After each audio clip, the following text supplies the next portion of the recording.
Hello friends, एक बार फिर से आप सभी का स्वागत है। कल हम लोगों ने मोतिहारी जिला का प्रश्न देखा था जो 30 जुलाई को बिहार पुलिस में पूछे गए थे। मोतिहारी जिला का लगभग 70 प्रश्न को देखा था और बाकी जो 25-30 प्रश्न बचे हैं उसका पार्ट 2 आज लेकर के आ रहे हैं। शाम तक उसका वीडियो भी अपलोड हो जाएगा। फिलहाल ये देखते हैं भागलपुर जिले का, जो दानिश हसनैन जी भागलपुर से भेजे हैं, उनका सेंटर भागलपुर शायद था, तो उन्होंने भेजा है। टोटल 60 प्रश्न भेजे हैं, तो उन सभी प्रश्नों को अभी हम लोग देखते हैं। तो ये सिर्फ जैसे कल हम लोग मोतिहारी का देख रहे थे तो सिर्फ मोतिहारी का नहीं था, उसमें जमुई, शेखपुरा, कैमूर, बहुत सारे लोगों ने बताया कि ये उनके यहाँ का भी सेम प्रश्न था। तो ये सिर्फ भागलपुर का नहीं हो सकता है, किसी और ज़िला का भी होगा। तो आप लोग बताइए कमेंट करके कि कौन कौन सा ज़िला में ये पूछा गया था प्रश्न। चलिए देखते हैं आज का पहला प्रश्न। आज का पहला प्रश्न है, बिहार में राष्ट्रीय पार्क की संख्या कितनी है? तो राष्ट्रीय पार्क की संख्या जो है 1 है सिर्फ, और वो कौन सा है? वाल्मीकि राष्ट्रीय उद्यान पश्चिम चंपारण में है। अगला प्रश्न है, भारत में पहला जनगणना कब हुआ था? देखिए, भारत में पहला जनगणना जो है आंशिक रूप से हुआ था 1872 में। अगर पहली जनगणना पूछी जाएगी तो 1872, और यहाँ शायद पूछा गया था सिर्फ पहला जनगणना पूछा गया था, तो आपका सही आंसर हो जाएगा 1872 में। अगला प्रश्न है, वर्ष 1853 में पहली बार रेल किस स्थान से थाने तक चलाया गया था? तो किस स्थान से थाने तक चली थी? तो ये मुंबई से थाने तक चली थी। इसका सही आंसर हो जाएगा मुंबई। अगला प्रश्न है, बिहार कोकिला के नाम से किसे जाना जाता है? इसका सही आंसर हो जाएगा शारदा सिन्हा। अगला प्रश्न है, 1857 की क्रांति में दिल्ली से नेतृत्व किसने किया था? इसका सही आंसर हो जाएगा बहादुर शाह जफर। और इसके सेनापति जो बख्त खां थे वो भी नेतृत्व, वास्तविक नेतृत्व वही कर रहे थे, बख्त खां, लेकिन इसका आंसर जो है बहादुर शाह जफर ही होगा। अगला प्रश्न है, मुख्यमंत्री को शपथ कौन दिलाता है? इसका सही आंसर हो जाएगा राज्यपाल। अगला प्रश्न है, वर्ष 2000 में बिहार पुनर्गठन अधिनियम के तहत बिहार विधान परिषद के सदस्यों की संख्या कितनी कर दी गई थी? इसका सही आंसर हो जाएगा 75। जब झारखंड का विभाजन हुआ तो पहले झारखंड से विभाजन से पहले 96 था, विभाजन के बाद जो है 75 कर दी गई। अच्छा, ये प्रश्न जो है सीधे सीधे ये नहीं था, शायद इसमें कुछ संशोधन लगा के दिया था कि कौन सा संशोधन से। तो देखिए, कोई संशोधन नहीं हुआ था, ये पुनर्गठन अधिनियम के तहत ही किया गया था। तो प्रश्न क्या था कमेंट में बताइएगा आप लोग को यदि याद हो तो। अगला प्रश्न है, मौलिक कर्तव्य को संविधान के किस संशोधन द्वारा जोड़ा गया था? इसका सही आंसर हो जाएगा 42वां संविधान संशोधन 1976। अगला प्रश्न है, वित्तीय वर्ष 2018-19 के अनुसार भारत के किस राज्य की प्रति व्यक्ति आय सबसे कम है? इसका सही आंसर हो जाएगा बिहार। और सबसे अधिक किसकी है? तो गोवा की है। वर्तमान में भी यही स्थिति है, 2018-19 में भी यही थी, और वर्तमान में भी बिहार सबसे पीछे है और गोवा सबसे आगे है प्रति व्यक्ति आय में। अगला प्रश्न है, थार मरुस्थल अरावली पर्वत श्रेणी के किस दिशा में है? इसका सही आंसर हो जाएगा उत्तर पश्चिम दिशा में। थार मरुस्थल जो है अरावली पर्वत श्रेणी की उत्तर पश्चिम दिशा में है। अगला प्रश्न है, निम्न में से कौन तृतीयक यानी कि तीसरा क्षेत्र में आता है? तो शायद आप लोग को ऑप्शन बैंकिंग दिया हुआ था, तो बैंकिंग सही हो जाएगा। अगर बैंकिंग नहीं था तो बीमा होगा, शिक्षा होगा, स्वास्थ्य, पर्यटन, परिवहन, ये सभी जो है तृतीयक क्षेत्र का है। तो अगर बैंकिंग दिया होगा तो बैंकिंग सही आंसर है, नहीं तो इन सभी में से कोई प्रश्न ऑप्शन होगा तो ये भी सही है। अगला प्रश्न है, दक्षिण अफ्रीका की स्वतंत्रता के पश्चात प्रथम अश्वेत राष्ट्रपति कौन बने थे? तो ये बने थे नेल्सन मंडेला। नेल्सन मंडेला बने थे। अगला प्रश्न है, कौन सा कृत्रिम रेशा है? इसका सही आंसर हो जाएगा नायलॉन, रेयॉन और पॉलिएस्टर। कृत्रिम रेशा कौन सा है? नायलॉन, रेयॉन और पॉलिएस्टर। शायद आप लोगों के ऑप्शन में नायलॉन था, तो नायलॉन सही आंसर हो जाएगा। अगला प्रश्न है, एड्स में डी का मतलब क्या होता है? तो एड्स में डी का मतलब होता है डेफिशिएंसी। अगला प्रश्न है, 1 किलोवाट किसके बराबर होता है? 1 किलोवाट बराबर 1000 वाट होता है। अगला प्रश्न, 1 किलोवाट घंटा किसके बराबर होता है? तो इसका सही आंसर हो जाएगा 1.3 × 10⁵ जूल। ये दोनों प्रश्न में से कोई एक ही था, तो आप लोग देख लीजिएगा कौन सा प्रश्न था। अगला प्रश्न है, किस नियम के अनुसार आपतन कोण परावर्तन कोण के बराबर होता है? इसका सही आंसर हो जाएगा परावर्तन के नियम के अनुसार। अगला प्रश्न है, 38वां परमाणु क्रमांक वाले तत्व या 38वां तत्व आवर्त सारणी के किस आवर्त में है? इसका सही आंसर हो जाएगा 5वें। अगला प्रश्न है, निम्न में से कौन सा मानव नेत्र दोष नहीं है? ऑप्शन था दीर्घ दृष्टि दोष, निकट दृष्टि दोष, अविंदुकता, और चौथा क्लियर नहीं हुआ, शायद विक्षेपण या कुछ और ऑप्शन था। तो देखिए, दीर्घ दृष्टि दोष जो है मानव नेत्र रोग से संबंधित है, निकट दृष्टि दोष भी मानव नेत्र रोग से संबंधित है, और अविंदुकता भी मानव नेत्र रोग से संबंधित है। तो ऑप्शन डी में जो भी था वो आंसर हो जाएगा इसका। चूँकि पूछ रहा है कौन सा दोष नहीं है, मानव नेत्र दोष नहीं है, तो ये तीनों जो है मानव नेत्र दोष है, तो ऑप्शन डी में जो भी है वो सही आंसर होगा। अगला प्रश्न है, चंद्रमा पर पहली बार मानव को किस यंत्र से भेजा गया था? इसका सही आंसर हो जाएगा अपोलो 11। अगला प्रश्न है, भारत ने अपना पहला उपग्रह 1975 में किस नाम से लॉन्च किया? इसका सही आंसर हो जाएगा आर्यभट्ट। देखिए फ्रेंड्स, अगर हमारी मेहनत और हमारी वीडियो पसंद आ रही है तो वीडियो को लाइक करें, और चैनल अभी तक आपने सब्सक्राइब नहीं किया तो चैनल जरूर सब्सक्राइब करें, ताकि इसी तरह के वीडियो आप लोगों को मिलते रहे। और वीडियो लाइक करने से हमें मोटिवेशन मिलती है इसी तरह के वीडियो बनाने का। और जिनका भागलपुर सेंटर था उनको भी शेयर करें, ताकि उनको भी कुछ हेल्प हो जाए। चलिए अगला प्रश्न है, पंकज उदास को मरणोपरांत कौन सा पुरस्कार मिला? इसका सही आंसर हो जाएगा पद्म भूषण। अगला प्रश्न है, हरित क्रांति किससे संबंधित था? इसका सही आंसर हो जाएगा खाद्यान्न उत्पादन, और खाद्यान्न उत्पादन में सबसे ज़्यादा विशेषकर जो है गेहूं और धान के उत्पादन से था। अगला प्रश्न है, बोस्टन टी पार्टी की घटना कब हुई थी? तो ये हुई थी 1773 में, और अमेरिका को स्वतंत्रता कब मिला था? 1776 में। ये दोनों प्रश्न शायद मिलान करने वाला था, तो 2 ही था, मिलान करने वाला में भी 4 होगा, लेकिन उन्होंने 2 ही दिया है। अगला प्रश्न है, मिलान शब्द में प्रत्यय क्या है? मिलान शब्द में प्रत्यय जो है आन है, और मूल शब्द होता है मेल। मूल शब्द मेल होता है और प्रत्यय आन होता है, तो इसका आंसर हो जाएगा आन। अगला प्रश्न है, अगर लोकसभा में किसी भी पार्टी को बहुमत ना मिले तो राष्ट्रपति किस आधार पर प्रधानमंत्री की नियुक्ति करेगा? इसका सही आंसर हो जाएगा राष्ट्रपति अपने विवेकाधिकार के आधार पर उस नेता को प्रधानमंत्री नियुक्त करता है जो बहुमत साबित करने की क्षमता रखे।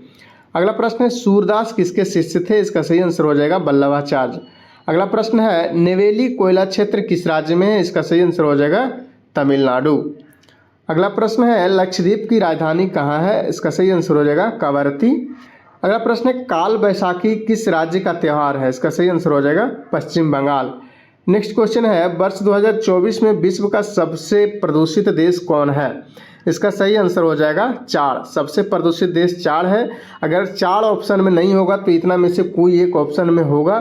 तो देखिए, प्रथम स्थान पे 4 है, द्वितीय स्थान पे बांग्लादेश है, तृतीय में पाकिस्तान, चतुर्थ में कांगो, और 5वें स्थान पर भारत है। तो सबसे ज़्यादा 4, उसके बाद बांग्लादेश, उसके बाद पाकिस्तान, उसके बाद कांगो, और उसके बाद भारत है। अगला प्रश्न है, कांग्रेस की 53वां अधिवेशन किसकी अध्यक्षता में हुई थी? इसका सही आंसर हो जाएगा मौलाना अबुल कलाम आज़ाद, और ये कब हुआ था? 1940 में रामगढ़ में हुआ था। अगला प्रश्न है, कौन सा अनुच्छेद केंद्र द्वारा राज्यों के अनुदान से संबंधित है? तो अनुच्छेद 275 जो है केंद्र द्वारा राज्यों के अनुदान से संबंधित है। अगला प्रश्न है, एक कक्षा में 120 विद्यार्थी है, जिसमें छात्र और छात्रा का अनुपात 8:7 है। कक्षा में 6 नई लड़की और बढ़ गई है, तो नया अनुपात क्या होगा? तो इसको देखिए सोल्व कर सकते हैं। 120 टोटल है ऐसे, और ऐसे टोटल है कितना? 8, 7, 15। ऐसे टोटल कितना है? 15। तो इसको काटिएगा तो 15 20 से तो 8 हो जाएगा। तो पहले वाला संख्या पहले निकाल लेते हैं हम लोग। तो पहले लड़का कितना था? 8, तो 8 8 64, और लड़की कितनी थी? 7, तो 8 7 56। अब कह रहा है कि 6 नई लड़की आ गई, तो 56 में 6 जैसे ही जोड़िएगा तो 62, और ये लड़का में वृद्धि नहीं हुआ है तो 64 का 64 ही रह जाएगा। तो 64 और 32 को जब 64 और 62 को काटिएगा तो सही आंसर हो जाएगा 32:31। अगला प्रश्न है, यदि गोले की त्रिज्या r/2 है तो क्षेत्रफल क्या होगा? इसका सही आंसर हो जाएगा πr²। इसको सोल्व कैसे कीजिएगा? देखिए, यदि गोले की त्रिज्या जो है r/2 है तो क्षेत्रफल क्या होगा? तो क्षेत्रफल बराबर होता है, जो गोले का क्षेत्रफल होता है ये हो जाता है 4πr²। जब इसको बैठाइएगा तो 4 को 4 हो जाएगा, पाई का पाई रहने दीजिए, और r बराबर हमें मालूम है कितना है? r बराबर है r/2। तो इसको जब r/2 करेंगे इसको स्क्वायर, अब इसको जब हम लोग तोड़ेंगे तभी कितना बच जाएगा? जब 4 को 4 ही रहने दीजिए, पाई को पाई रहने दीजिए, और इसको जब तोड़ देंगे स्क्वायर को तो ये हो जाएगा r²/2 दूना 4 हो जाएगा। तो 4 से 4 खत्म हो जाएगा, तो हम मान कितना बच जाएगा? πr² बच जाएगा। इसका सही आंसर हो जाएगा πr²। अगला प्रश्न है, यदि किसी वृत्त की त्रिज्या r/2 है तो वृत्त का क्षेत्रफल क्या होगा? देखिए, ये दोनों प्रश्न में कन्फ्यूजन था कि कौन सा प्रश्न है, इसलिए हमने दोनों प्रश्न को ले लिया। यदि किसी वृत्त की त्रिज्या r/2 है तो उसका जो है क्षेत्रफल क्या हो जाएगा? इसका सही आंसर हो जाएगा πr²/4 हो जाएगा। इसको कैसे सोल्व कीजिएगा? देखिए, वृत्त का जो है क्षेत्रफल बराबर सूत्र होता है πr²। ठीक है, तो πr² पर जब मान बैठाइएगा तो पाई को पाई रहने दीजिए। r बराबर क्या है? r बराबर दे रहा है r/2, तो r/2 को जो है बैठा दीजिए, तो पाई इंटू r/2² है। अब इसको जब तोड़िएगा तो पाई को पाई ही रहने दीजिएगा, और तोड़िएगा तो r² हो जाएगा और नीचे दो दोनों ही 4 हो जाएगा। इससे ज़्यादा जो है इसको काट नहीं सकते हैं, तो इसका सही आंसर क्या हो जाएगा, पाई इंटू r²/4। इसका सही आंसर यही हो जाएगा, पाई इंटू r²/4। इसको ऐसे भी लिख सकते हैं, पाई इंटू r²/4। टोटल ऐसे भी कर सकते हैं या ऐसे भी कर सकते हैं। तो दोनों में से कौन सा ऑप्शन होगा आप देख लीजिएगा। अगला जो है कि बिहार में हर घर नल जल योजना की शुरुआत कब हुई थी। इसका सही आंसर हो जाएगा वर्ष 2016 में। 7 निश्चय योजना की शुरुआत की गई थी 2016 में, उसी में से एक योजना था हर घर नल का जल, ये बिहार में शुरू हुआ था। अगला प्रश्न है, मानव विकास सूचकांक 2023 में भारत का स्थान क्या है। तो भारत का स्थान जो है 130वां है। मानव विकास सूचकांक 2023 में भारत का स्थान 130वां है। अगला प्रश्न है, IPv4 कितने बिट एड्रेसिंग स्कीम का उपयोग करता है। इसका सही आंसर हो जाएगा 32 बिट का। इसका सही आंसर क्या है, 32 बिट। अगला प्रश्न है, रतन टाटा की जीवनी किसने लिखा है। इसका सही आंसर हो जाएगा थॉमस मैथ्यू ने। अगला प्रश्न है, वर्ष 2024 में ऑस्कर में सर्वश्रेष्ठ निर्देशक का अवार्ड किसे मिला। तो ये मिला क्रिस्टोफर नोलन को। अगला प्रश्न है, भारत में किस नदी को दक्षिण गंगा कहते हैं। दक्षिण गंगा जो है गोदावरी को कहा जाता है, और दक्षिण भारत की गंगा जो है इसे कहा जाता है कावेरी को। कन्फ्यूजन दोनों में रहता है। देखिए दोनों प्रश्न को एकदम बारीकी से देख लीजिए इसको। दक्षिण की गंगा गोदावरी और दक्षिण भारत की गंगा कावेरी। तो दोनों में से कौन सा प्रश्न आपके एग्जाम में था, उसके हिसाब से इसका आंसर सही होगा। अगला प्रश्न है, सोमेश्वर की पहाड़ी कौन से हिमालय का भाग है। इसका सही आंसर हो जाएगा शिवालिक हिमालय श्रेणी का। अगला प्रश्न है, किसी देश की प्रति व्यक्ति आय का आकलन कौन करता है। इसका सही आंसर हो जाएगा वर्ल्ड बैंक। अगला प्रश्न है, 31वां संविधान संशोधन द्वारा लोकसभा सीटों की संख्या 525 से बढ़ाकर कितना कर दिया गया। इसका सही आंसर हो जाएगा 545। अगला प्रश्न है, गुरुत्वाकर्षण बल का मान निर्भर करता है किस पर। तो ये द्रव्यमान और त्रिज्या दोनों पर निर्भर करता है। अगला प्रश्न है, आदमा बांध किस राज्य में है। इसका सही आंसर हो जाएगा झारखंड। नेक्स्ट क्वेश्चन है, निम्न में से कौन सा कथन उपयुक्त है। इसमें चार ऑप्शन दिया हुआ था और कौन कौन उपयुक्त है ये पूछा गया था। तो देखिए RBI की स्थापना दिया हुआ था 1935, RBI का राष्ट्रीयकरण 1949, और RBI के वर्तमान जो गवर्नर संजय मल्होत्रा। तो ये तीनों ऑप्शन सही है। और एक ऑप्शन था RBI के पहले गवर्नर कौन थे। तो RBI के पहले गवर्नर जो है ये दे रहा था जेम्स स्मिथ, जो कि गलत है। RBI के पहले गवर्नर जो थे ऑसबॉर्न स्मिथ थे। तो ये हो जाएगा इसका आंसर 1, 2 और 3 तीनों ऑप्शन हो जाएगा कि कौन सा उपयुक्त है। तो 1 उपयुक्त है, 2 उपयुक्त है और 3 उपयुक्त है, जबकि 4 उपयुक्त नहीं है। अगला प्रश्न है, गोल्फ से संबंधित ट्रॉफी कौन है। तो गोल्फ से संबंधित ट्रॉफी जो है ये ऑप्शन में क्या दिया हुआ था ये क्लियर नहीं हो पाया, तो ये आप देख लीजिएगा। गोल्फ से संबंधित वॉकर कप भी है, राइडर कप भी है और आइजनहावर कप भी है। जहाँ तक मुझे समझ में आ रहा है वॉकर कप ही ऑप्शन में होगा, क्योंकि ज़्यादातर ऑप्शन यही दिए जाते हैं वॉकर कप का। तो गोल्फ से संबंधित ट्रॉफी कौन सा है, वॉकर कप, राइडर कप और आइजनहावर कप। अगला प्रश्न है, मध्य इतिहास में कौन सा एक पूर्वी बिहार का अंग था। तो इसका सही आंसर हो जाएगा मगध, अंग और मिथिला, तीनों जो है पूर्वी बिहार का हिस्सा था। और वैशाली का देखिए वहाँ पे जिक्र किया है, जिन्होंने भेजा कि वैशाली वो आंसर करके आए हैं। तो वैशाली जो है प्राचीन इतिहास में पूर्वी बिहार का अंग था। अगर मगध या अंग या मिथिला कोई ऑप्शन था आपका, तो ये तीनों में से कोई सही होगा। अगर नहीं था तो वैशाली सही होगा।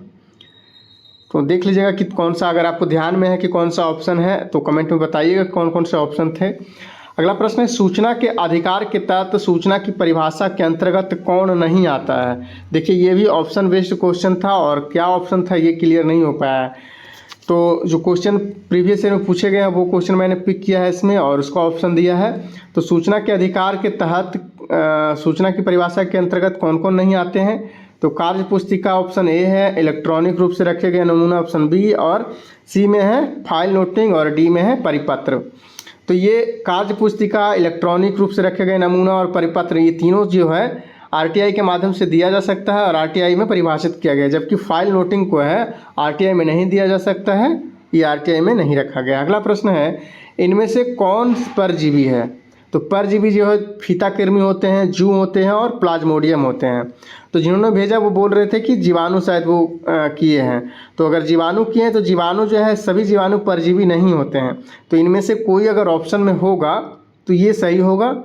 अदरवाइज कौन कौन से ऑप्शन थे ये अगर कमेंट में बता सकते हैं तो बताइए, तब उसका सही आंसर पता चलेगा। क्योंकि जीवाणु परजीवी नहीं होते हैं सभी जीवाणु। अगला प्रश्न है खेद का उल्टा क्या होता है? खेद का उल्टा जो है इसका सही आंसर हो जाएगा प्रसन्नता होता है। अगला प्रश्न है पाई क्या है? तो पाई एक अपरिमेय संख्या, इसका सही आंसर हो जाएगा अपरिमेय संख्या। अगला प्रश्न है सतीश धवन अंतरिक्ष केंद्र कहाँ है? इसका सही आंसर हो जाएगा श्रीहरिकोटा, और श्रीहरिकोटा को ही स्पेस पोर्ट ऑफ इंडिया कहा जाता है। आज का ये लास्ट प्रश्न था, और इसके अलावा अगर आपके पास और प्रश्न है तो हमें कमेंट में बताइए, या टेलीग्राम से जुड़ करके, टेलीग्राम लिंक मैं दे दूंगा, टेलीग्राम से जुड़ करके वहाँ आप भेज सकते हैं। तो चैनल अभी तक आपने सब्सक्राइब नहीं किया तो ज़रूर सब्सक्राइब करें और दोस्तों के साथ शेयर करना ना भूलें। मिलते हैं नेक्स्ट वीडियो में, तब तक के लिए जय हिंद, जय भारत, जय बिहार।